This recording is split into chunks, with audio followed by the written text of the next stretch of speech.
वंदे भारत की शान।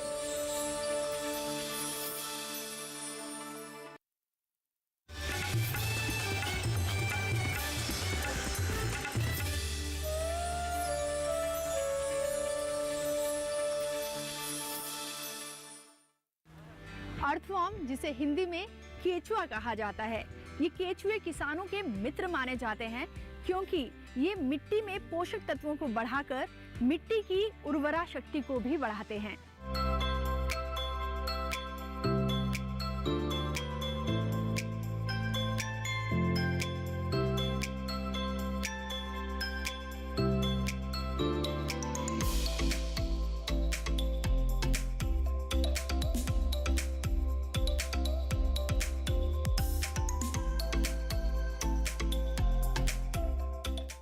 नमस्कार, स्वागत है आप सभी का हमारे प्रोग्राम कृषि स्टार्टअप में। कृषि स्टार्टअप के सफ़र में हम आ पहुंचे हैं पुणे महाराष्ट्र में, और पुणे महाराष्ट्र की इस सीरीज़ में हम शुरुआत करेंगे जाते गांव शिरूर से, जहां हम आपकी मुलाकात कराएंगे अक्षय दत्तात्रेय मसलकर जी से, जो कि वर्मी कंपोस्ट बनाने का काम करते हैं। किस तरह से ये वर्मी कंपोस्ट तैयार हो रहा है और क्या है अक्षय जी की स्टार्टअप जर्नी, ये जानने के लिए आपको चलना होगा हमारे साथ। तो चलिए फिर।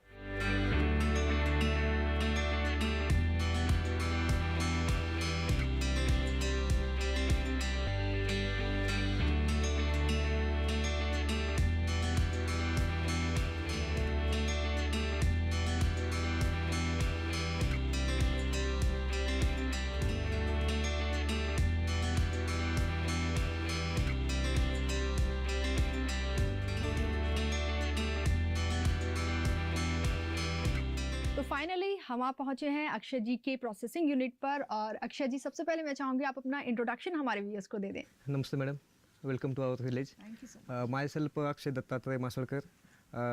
मैं पुणे जिला के जातेगांव गाँव से हूँ। मेरा ग्रेजुएशन बीएससी एग्रीकल्चर में कंप्लीट हुआ है। अभी मैं वर्मी कंपोस्टिंग का बिजनेस का काम चालू कर रहा हूँ, क्योंकि अभी जो फार्मर्स लोग यूज़ कर रहे हैं वो केमिकल यूज़ कर रहे हैं सभी में।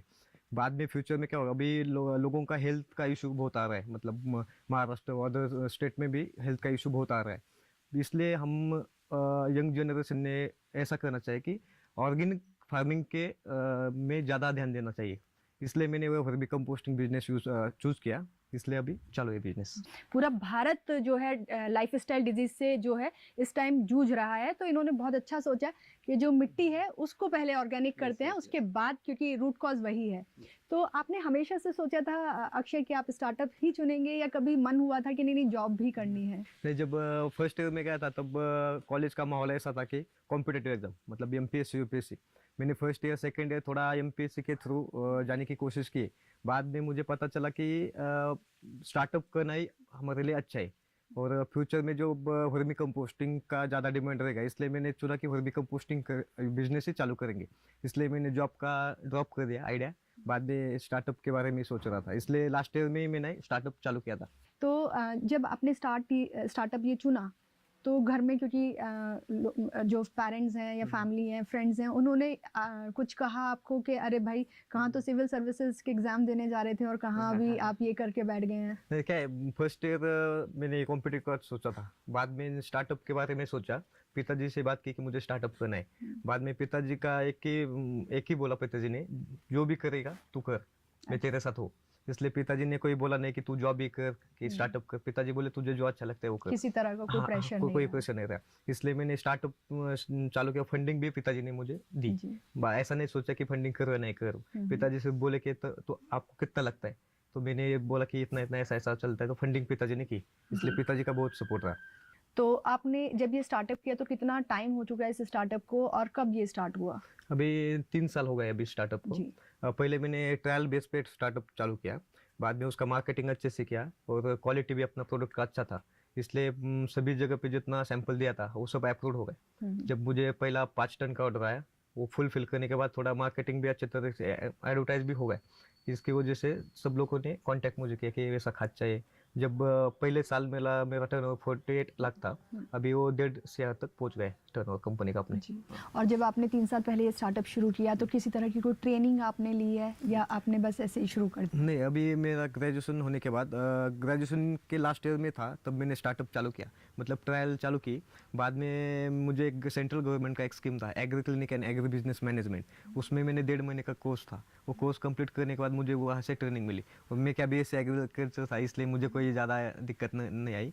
बाद में वो सर्टिफिकेशन मिलने के बाद मैंने बैंक में जाके मतलब लोन के लिए अप्लाई किया, लोन भी है सैंक्शन हो गया, और बाद में हम बल्क में चालू किया। हाँ, तो आपने बताया कि लोन आसानी से सैंक्शन हो गया, तो इस लोन पे कोई सब्सिडी भी आपको मिली? हाँ, तो सेंट्रल गवर्नमेंट की एक सब्सिडी है 36% की, वो मिल गई।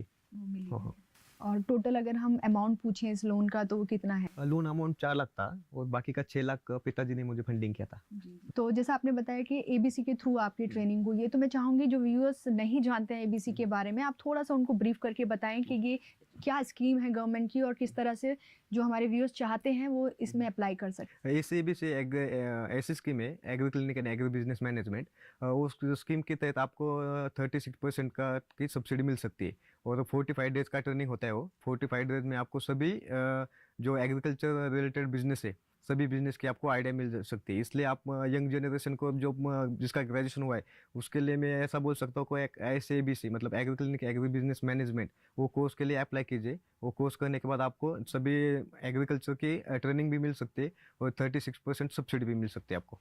जी। अच्छा अक्षय, आपने बताया कि आपने जो स्टार्टिंग की थी वो 2 बेड से Yes, की yes. थी, तो वो जो 2 बेड की शुरुआत हुई थी, भले आपको फंडिंग हो गई हो, लेकिन भले आपको ट्रेनिंग मिल गई हो, लेकिन जब तक आप एक प्रैक्टिकल स्ट्रीम में नहीं घुसते हैं तब तक आपको मुश्किलात जो आते हैं उनका पता नहीं चलता है। तो आपको इनिशियल लेवल पे क्या कुछ वो चैलेंजेस थे जो इस स्टार्टअप को शुरू करने में आपको झेलने पड़े हो? जब मैंने 2 बेड इंस्टॉल किए, उसके बाद मैंने रॉ मटेरियल उसमें डाल। बाद में क्या हुआ, उस टाइम समर सीजन था। समर सीजन के बारे में ऐसा था कि जो रॉ मटेरियल था वो पूरा ड्राई होता पड़ता था। उसके लिए उससे जो एंट रहते, एंट का प्रॉब्लम ज़्यादा हुआ। वो टाइम में बहुत टेंशन में था कि अब इसका क्या करें। अभी तो स्टार्टअप किया है, 2 बेड लगाए, इनिशियली ऐसा प्रॉब्लम होगा तो कैसा चलेगा। फिर एग्रीकल्चर कॉलेज में हमारे जो सीनियर प्रोफेसर थे, उनको कॉल करने के बाद उन्होंने मुझे गाइडेंस किया कि क्या कर सकते हैं, वाटरिंग कैसे करेंगे, कब करेंगे, कितना करेंगे। तो उनके गाइडेंस से मैंने वो अप्लाई कर दिया, वो फिर वो प्रॉब्लम सॉल्व हो गया मेरा। उसके बाद जब हार्वेस्टिंग का टाइम आया, तब हार्वेस्टिंग, अब एग्रीकल्चर फील्ड में था तो वो कोई दिक्कत नहीं आई, इसलिए हार्वेस्टिंग भी वो प्रॉपर तरीके से हो गया। बाद में जब मार्केटिंग का इशू आया तब बहुत मतलब टेंशन में गया था कि अब सब तो रेडी है, मतलब प्रोडक्ट रेडी है, अब इसको बेचेंगे कैसा। बाद में मैंने उसका 5 kg 10 kg में पैकिंग किया, और जो पॉली हाउस वगैरह नर्सरी थे उनको फ्री ऑफ कॉस्ट दे दिया। बाद में एक 10-15 दिन में उन्होंने यूज़ किया, उन्होंने क्वालिटी देखी, वो 1-2 कस्टमर को पसंद आ गए प्रोडक्ट, तो उन्होंने मुझे ऑर्डर किया कि मुझे 5 टन चाहिए, कोई बोला मुझे 4 टन चाहिए। तो उस टाइम इतना हैप्पी था कि फर्स्ट ऑर्डर मुझे 5.5 टन का मिला था, फर्स्ट ऑर्डर मेरा लाइफ का। तो इतना मतलब खुश था। बाद में मैंने सोचा कि अब तो 2 बेड है, अब क्या करेंगे, ऑर्डर तो लिया है। तब मैंने कस्टमर से रिक्वेस्ट करके 2 महीने का मैंने वक्त मांगा, उन्होंने दे दिया, 2 महीने का मुझे टाइम दे दिया। बाद में 2 महीने में इतना फास्ट काम किया मैंने, उसमें 10 या 15 दिन में मैंने 30 बेड लगाए थे। वो प्लास्टिक का जो HDP बेड रहता है, पॉलीथीन का, तो वो बेड लगाए। वो बेड लगाने के बाद 20 दिन कंटिन्यू काम चालू था, बेड लगाने का, रॉ मटेरियल डालने का, केचुआ डालने का, पानी देने का। बाद में मैं 2-2.5 महीने के बाद वो प्रोडक्ट और वो मतलब ऑर्डर मैंने कंप्लीट कर दिया। उसके बाद सब लोगों को थोड़ा अच्छा महसूस हुआ कि चलो, इन्होंने 2 बेड से चालू किया, अभी 30 बेड का प्रोडक्शन भी अच्छा है, अभी उसमें से आउटपुट भी निकला है, मार्केटिंग में मटेरियल भी डिस्पैच किया है। तो घर वाले भी बहुत खुश हो गए कि चलो कुछ तो कुछ चालू हो रहा है, मटेरियल जा रहा है। तो बाद में पिताजी ने, तो पहला ही पिताजी का पहले से सपोर्ट था, तब वैसा ही चालू किया। फिर ऑर्डर आते रहते। पर मुझे उस टाइम चैलेंजेस ऐसे आए गए कि बारिश भी हो गई थी, उस टाइम बारिश भी हो गई थी, और धूप भी ज़्यादा थी, इसलिए बारिश की वजह से ऊपर कोई छत नहीं था, इसकी वजह से पूरा पानी हो गया उसमें। पानी की वजह से वो सब केचुआ थे, वो सब तैरने लगे उसके ऊपर, बहुत सारे उस टाइम मर गए। बाद में मैंने सोचा अब क्या करेंगे। तब पिताजी ने सोचा कि चलो इसका बिजनेस तो अच्छे से चल रहा है, चलो इनको बोलते कि बड़ा शेड बनवाते। तब पिताजी ने मुझे सजेशन दिया कि ऐसा करेंगे तो मैं बोला चलो करेंगे। बाद में सेटअप मतलब 1 महीने में कंप्लीट किया, वो 30 बेड का सब मटेरियल इसमें डाल के ये काम चालू कर दिया। ऐसा क्या। तो बेसिकली देखा जाए तो आपके स्टार्टिंग में 2 तरह के चैलेंज थे। एक तो क्लाइमेटिक चेंज, हम समझ गए कि वो जो बरसात का मौसम आया उसने आपको एक चैलेंज दिया कि अब क्या किया जाए, और जो शुरुआत में इन्होंने वर्मी कंपोस्ट तो तैयार कर लिया लेकिन उनको मार्केट तलाशना मुश्किल हो गया, और जब एक बार मार्केट मिला तो फिर आपको टाइम की जरूरत पड़ी कि मैं उनका ऑर्डर किस तरह से पूरा करूं। अक्षय जी से बातचीत जारी रखेंगे, लेकिन उससे पहले यहाँ लेंगे एक छोटा सा ब्रेक। आप कहीं जाइएगा नहीं, बने रहिए हमारे साथ डीडी किसान पर। रोज सब्जी का स्वाद बढ़ाए और घर वालों का प्यार पाए, गोल्डी सब्जी मसाले। जहाँ जाए रिश्ते बनाए, गोल्डी मसाले। नई वॉशिंग मशीन। अच्छा है। क्या हुआ? अरे शॉपिंग पे 2000 का कैशबैक मिला है, बस क्यूआर कोड स्कैन करना है। अच्छी धुलाई होगी है ना? बैंक अकाउंट की। पैसे रिसीव करते समय क्यूआर कोड स्कैन, पिन या ओटीपी की जरूरत नहीं पड़ती, वो सिर्फ पेमेंट के लिए चाहिए होती है। इसलिए अनजान कोड या लिंक से सावधान रहिए और नुकसान से बचिए। बच गए धुलाई से। ये नई धुलाई। अब यह कहता है कि जानकार बनिए, सतर्क रहिए।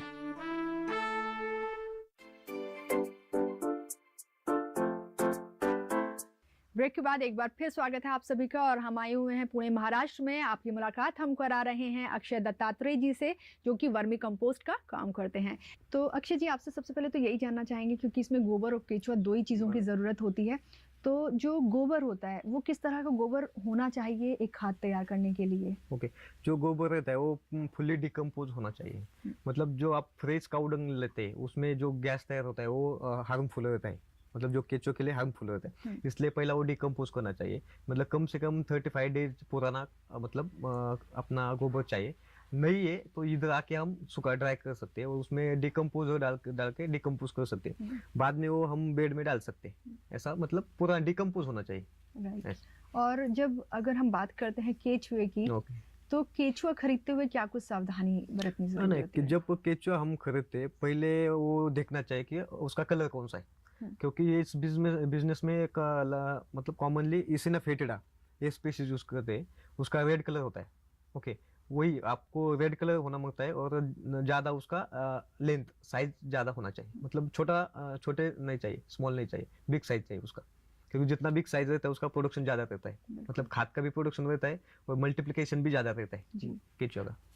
तो फर्स्ट टाइम में सिर्फ केचुआ खरीदने की जरूरत होती है या बार बार आपको केचुआ खरीदना पड़ता है? नहीं, जब फर्स्ट टाइम हम केचुआ खरीदते हैं उसके बाद उसका मल्टीप्लिकेशन 10 टाइम ज़्यादा होता है, मतलब 10x उसका मल्टीप्लिकेशन होता है। इसलिए पहले आप सपोज 1 kg आपने खरीदा, उसका एक लॉट में मतलब एक 45 डेज में उसका 10 kg होता है, इसलिए आपको बार बार खरीदने की जरूरत नहीं पड़ती। और अगर मैं बात करूं मार्केट में केचुए के प्राइस की, तो वो कितना रुपए किलो मिल जाता है? मतलब क्योंकि जो नए लोग होते हैं अक्सर उनके साथ ठगी हो जाती है कि पता ही नहीं होगा, तो वो कैसे खरीदेंगे? केचुआ 400 रुपए पर केजी मिलता है मार्केट में। जी, तो ये एक नॉर्मल रेट है या आपको मार्केट में जाके बार्गेन करने की जरूरत? नहीं, क्योंकि क्या है, कस्टमर को पता है इसका वैल्यू मतलब 500 नहीं तो 400 तक है। कभी कभी क्वांटिटी ज्यादा लिया तो 350 300 भी करना पड़ता है, क्योंकि क्वांटिटी पे डिपेंड रहता है, ऐसी बात है। अच्छा, एक और सवाल मेरे मन में यहाँ पे आ रहा है, क्योंकि केचुआ देख के थोड़ा सा ऐसा लगता है, और अब तो आप उस बिजनेस में हैं, तो शुरुआत में केचुए को देख के मतलब ऐसा लगता था आपको भी कि इसमें मुझे हाथ डालना है और ये पढ़ लिखने के बाद भी मुझे गोबर और इस सब का काम करना है? आई थी ये फीलिंग? नहीं, पहले जब ग्रेजुएशन होने के बाद मुझे पता चला कि अब गोबर उठाने का है, हमको केचुआ डालने का है, तो थोड़ा फील हो गया। तो लोग क्या सोचेंगे कि अभी ग्रेजुएशन हो गया है और ये ऐसा क्या काम चल, लेकिन मैंने सोचा नहीं, काम करने का है। उसके बाद हम क्या फार्मर मतलब बेस है, तो कोई ऐसा दिक्कत नहीं आया कि केचुआ ऐसा, क्योंकि गोबर ऐसा, हम अच्छे से कर पाए, कोई दिक्कत नहीं है। बस शुरू में वो लगा कि यार पढ़ लिख के भी मैं फिर से गोबर में ही आ रहा हूँ, लेकिन हमें ये समझना होगा कि जो गोबर है, खाद है, खेत है, ये ही तो हमारी असली पहचान है, यही हमारी धरोहर है। हमें कभी भी एग्रीकल्चर से जुड़े किसी भी काम में आने के लिए ये सोचना नहीं है कि ये छोटा काम है, क्योंकि जब एग्रीकल्चर से हम जुड़ेंगे तभी ना हमारा देश तरक्की करेगा। तो क्यों ना अब एक बार चल के आपके बेड्स को भी देख लिया जाए कि किस तरह के तैयार किए हैं आपने। चलो देखते। तो चलिए चलते हैं। तो अभी कितने बेड हैं आपके पास? अभी हमारे पास 10 बेड है मैडम। और अगर हम इनकी लंबाई चौड़ाई की बात करें तो क्या लेंथ और ब्रेथ है? इसका लेंथ मतलब लंबाई 30 फुट है और इसका विड्थ 4 फुट है और हाइट इसका 2 फीट है जी। तो एक बेड 30 फुट के एक बेड में कितनी लागत आ जाती है इसको तैयार करने इसको में? 15 या 16 हज़ार रुपये खर्चा आता है। मतलब bed में? रॉ मटेरियल मिला के टोटल हार्वेस्टिंग तक 15-16 हज़ार तक एक्सपेंसेस आता है। एक 30 फुट के बेड हाँ, में? 30 फुट के बेड। और अगर हम इसमें केचुए की बात करें तो केचुए की कितनी क्वांटिटी रहती है? इसमें 30 या 35 केजी क्वांटिटी रहती है 30 केचुआ, से हाँ 35। 30 या 35 किलो। जी, तो आपने बताया कि 30 फीट का ये स्टैंडर्ड साइज होता है, इससे छोटे भी होते हैं, इससे बड़े भी होते नहीं, हैं? अभी इसका स्टैंडर्ड साइज 12 फीट लंबा होता है, 4 फीट विड्थ होता है और 2 फीट हाइट रहता है, मतलब जो स्टैंडर्ड रहता है। लेकिन उसमें क्या है कि जो क्राइटेरिया रहता है उसका 2 फीट हाइट से ज़्यादा मतलब नहीं होना चाहिए, 4 फीट विड्थ से ज़्यादा उसका मतलब विड्थ नहीं होना चाहिए, और लंबाई आप 30 फुट तक ले सकते हैं, मैक्सिमम है। मैक्सिमम 30 फुट तक ले सकते हैं। और यहाँ जो आपको बेड दिख रहे हैं उसमें सब स्लोप दिया है अपने, मतलब जो पानी ज़्यादा होता है वो पानी उसका ड्रेनेज होता है, जी। पानी का आउटपुट निकला है। आपने जो डायमेंशन बताई है, क्या उसके पीछे मतलब रीजन क्या है कि इससे ज्यादा हाइट या इससे ज्यादा विड्थ नहीं होनी चाहिए? जब हाइट ज़्यादा होती है तब क्या होता है, एरेशन प्रॉपर एरेशन होता नहीं है, क्योंकि जब केचुए अंदर जाते हैं उनको एरेशन भी होना चाहिए, क्योंकि आपका चौड़ाई जितना ज़्यादा होगा, जितना ज़्यादा चौड़ाई होगा उसमें एरेशन कम होगा, कॉम्पैक्टनेस ज़्यादा रहेगा। कॉम्पैक्टनेस ज़्यादा रहेगा तो उसमें एरेशन नहीं होगा, एरेशन नहीं होगा तो केचुआ खाद नहीं बनेगा, इसलिए उसका हाइट 2 फुट और विड्थ 4 फुट रहनी चाहिए। तो ये जो अभी यहाँ पे बेड तैयार है, ये खाद क्या तैयार हो चुकी है या अभी इसमें टाइम लगेगा? नहीं, अभी हार्वेस्टिंग चालू है, जी। अभी ये ढेर बनाए रहे वो हार्वेस्टिंग का काम चालू है, अभी ये उठा के उधर छानेंगे और पैकिंग करेंगे। जी, वो भी हम आपसे जानेंगे कि पैकिंग का क्या प्रोसेस होता है और कैसे खाद जो है छानी जाती है। और जब खाद को छानते हैं तो उस वक्त, क्योंकि केचुए भी उसमें मिले होते होंगे ज़ाहिर तौर पे, तो उनकी प्रिकॉशन क्या कुछ होनी चाहिए, वो सारे सवाल अभी मैं आपसे जानूंगी नहीं। उससे पहले दोस्तों यहाँ रुकेंगे एक और छोटे से ब्रेक के लिए, आप कहीं जाइएगा नहीं, बने रहिए हमारे साथ डीडी किसान पर। रोज सब्जी का स्वाद बढ़ाए और घर वालों का प्यार पाए। गोल्डी सब्जी मसाले। जहाँ जाए रिश्ते बनाए गोल्डी मसाले। शराब, धूम्रपान या नशीली दवाइयों को ना कहने में असमर्थ है? सहायता प्राप्त करने के लिए टेलीमानस के 14416 पर कॉल करें।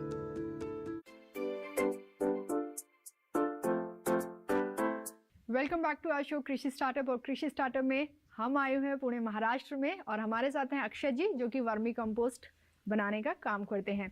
तो अक्षय जी, ब्रेक पे जाने से पहले हम बात कर रहे थे कि जो एक बेड है वो कितना, जो उसकी स्टैंडर्ड डायमेंशन है वो क्या होनी चाहिए। अब आपसे पहले ये भी जानना चाहूँगी कि जो एक पूरा प्रोसेस है वो किस तरह से एक बेड तक पहुँचता है, और किस तरह से फिर हम मैन्युफैक्चरिंग होने के बाद किस तरह से वो मार्केट में जाता है। पहला जब ये बेड खाली होता है, खाली होने के बाद उसके बाद जो गोबर ला के डालता है, उसके बाद उसमें पानी डालते हैं। पानी डालने की जरूरत ऐसी रहती है कि जब गोबर लाते हैं उसमें हीट ज़्यादा रहती है, वो हीट रिमूव के लिए हम वाटरिंग करते हैं उसको। वाटरिंग करने के बाद पहला चेक करते हैं कि गोबर मतलब कुल हो गया कि नहीं। कुल होने के बाद उसके ऊपर केचुआ डालते हैं।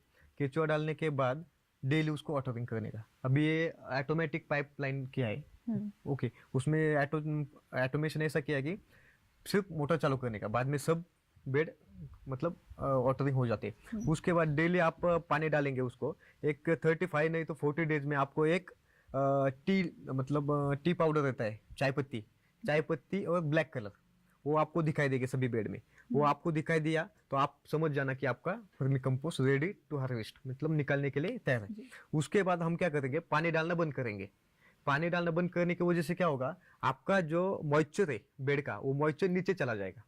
मॉइस्चर नीचे जाने की वजह से जो अपना केचुआ ऊपर था वो सब नीचे चला जाएगा, क्योंकि जो केचुआ है वो मॉइस्चर ज़्यादा प्रेफर करता है, इसलिए सब केचुआ नीचे जाएंगे। केचुआ नीचे जाने के बाद जो ऊपर का जो मटेरियल मतलब वर्मी कंपोस्ट तैयार हुआ है वो हम कलेक्ट करेंगे। कलेक्ट करने के बाद उसको छाना जाता है, अपना वो मशीन है, वो मशीन में हम छानते। छानने के बाद जब मतलब थोड़ा सा केचुआ आता है, आने के बाद वो छानने में आगे निकल जाता है, वो नीचे अपना फाइन फिनिश गुड मतलब जो वर्मी कंपोस्ट है वो तैयार होता है। वो निकलने के बाद जैसा मार्केट की डिमांड रहती है, 1 kg, 1 kg, 5 kg या 50 kg, कोई कस्टमर को 40 kg की पैकिंग की भी जरूरत रहती है, तो एज पर कस्टमर डिमांड हम वैसा पैक कर देते हैं। 1 kg, 5 kg, 10 kg, 25 kg, 40 kg और 50 kg, ऐसा सब प्रोसेस उसमें चला जाता है। जी, तो जैसा आपने बताया अक्षय जी कि जब हार्वेस्ट के लिए रेडी हो जाता है उसके बाद एक प्रोसेस रहता है छानने का भी, तो उसमें केचुए आ जाते हैं। तो केचुए मरे ना, उसके लिए किस तरह की जो प्रिकॉशंस हैं वो ली जाती हैं? है ना, उसके लिए ज़्यादातर जब आप इधर से वर्मी कंपोस्ट उठाने के वक्त ही हम थोड़ा ध्यान से उठाएंगे, मतलब उसमें एक दो केचुआ आया तो वो निकाल के हम फिर बेड में डालेंगे। ये पहला प्रिकॉशन रहता है। वो बाद में जब हम छानने में डालते हैं उसमें भी एक दो हमको विजिबल हुआ कि ये दिखता है तो हम उठा के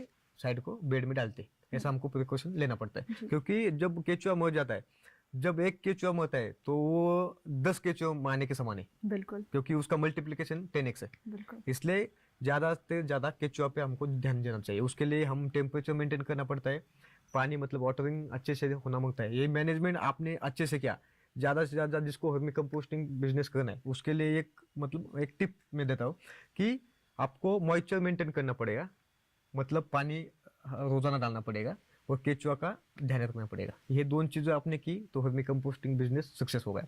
जी, आपसे अगर जानना चाहूँ कि कितने मुनाफे का ये सौदा है तो आप क्या कहेंगे दर्शकों से? नहीं, कैसा है कि कॉस्ट ऑफ प्रोडक्शन अलग रहता है, मतलब एरिया बदल जाता है तो रॉ मटेरियल जो गोबर है उसका रेट डिफरेंट होता है, वेरी विद लोकेशन। इसलिए मेरे इधर जो मिलता है, मेरा इधर 45 या 50% मुझे मुनाफा मिलता है। जी, तो काफ़ी अच्छा है। अगर किसी बिजनेस में 50% आपको प्रॉफिट मिल रहा है तो वाकई ये तो एक अच्छा सौदा है और अच्छा आपने जैसा बताया भी, इसका फ्यूचर भी ब्राइट है। तो यहाँ पर अगर मैं एम्प्लॉयमेंट की बात करती हूँ तो आपने कितने लोगों को रोजगार दिया हुआ है? अभी हमारे पास 2 लेबर प्रोडक्शन यूनिट संभालते हैं और 2 मार्केटिंग के लिए एम्प्लॉय रखे हुए हैं। वो मार्केट में रहते हैं कि सब नए कस्टमर को ढूंढना और डिस्पैच मटेरियल सप्लाई करना, वो का जिम्मेदारी उनकी रहती है। मतलब 2 मार्केटिंग के लिए और 2 लेबर प्रोडक्शन यूनिट पे। तो मैं आपसे ये जानना चाहूँगी कि जो एक मैसेज आप यूथ को देना चाहेंगे वो आज का क्या मैसेज होगा? यूथ को मैं एक मैसेज देना चाहता हूँ, जो यंग जनरेशन है वो अभी क्या है, खेती में मुनाफा है, लेकिन अभी सभी जनरेशन की और पुराने लोगों की सोच ऐसी है कि खेती अच्छी नहीं करने के लिए, लॉसेबल बिजनेस है। लेकिन आप खेती को बिजनेस रिलेटेड आप व्यू देखेंगे तो खेती प्रॉफिटेबल बिजनेस है। वो खेती में हम क्या करते, सिर्फ खेती देखते, लेकिन खेती में हम सॉइल टेस्टिंग नहीं करते। ओके, तो फार्मर्स और सभी को मेरा ऐसा मतलब ऐसा है कि आप सॉइल टेस्ट कीजिए।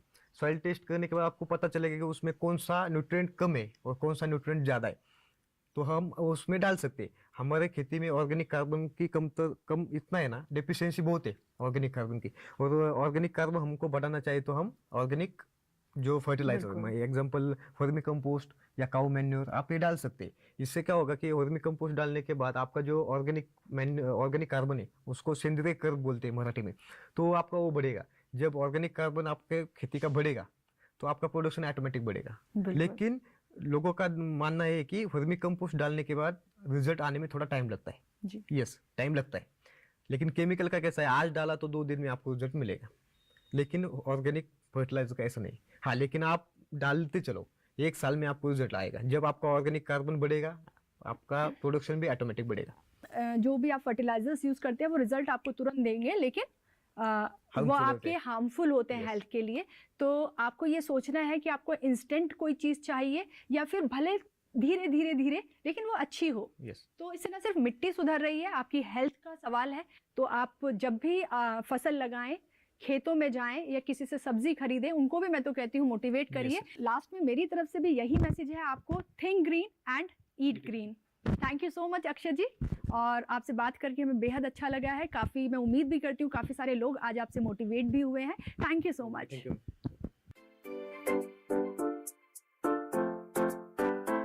जब भी हमने प्याज के लिए पहले काम करते थे, खेती करते थे, तो जो केमिकल फर्टिलाइजर्स हम वहाँ पे यूज़ करते थे उससे क्या होता था कि एक बार हार्वेस्टिंग होने के बाद में वो जो हमारा प्याज था वो ज़्यादा से ज़्यादा 1 महीना ही रहता था, बाद में वो ख़राब होना शुरू होता था।